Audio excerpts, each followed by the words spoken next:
Hello everyone and welcome back to my YouTube channel with another useful and informative video. So guys, in this video I'm going to show you how to fix if your iPhone is not receiving text messages in iOS 18. So guys, if you have updated your device to the latest version and now you are unable to receive text messages, here I will show you how can you fix it. So guys, for that you have to simply watch this video till the end. So guys, first of all, go back to your home screen. And now you have to simply open settings in your device and then scroll it below and tap on general and then tap on software update and update your software to the latest version.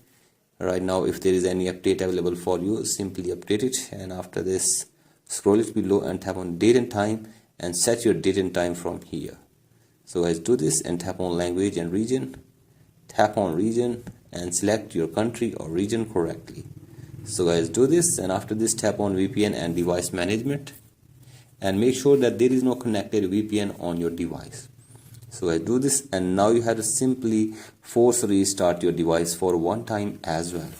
So guys, for that press and release the volume up button and then down and keep holding the power button until your device force restarts. So I do this and check if the problem is fixed or not, and if the problem is still there, then you have to simply open the general section again and now tap on about, and now you have to check if there is any career updates available for your device. So guys, if there is any career update available for you, simply update it and then restart your device again and check if the problem is fixed or not. And if the problem is still there, then you have to simply contact your service provider for further information and help. So guys, hopefully they will try to fix this problem for you within 24 hours. So guys, that's it for today's video. Hope this video helps you. Please like and subscribe to my YouTube channel as well. Thank you.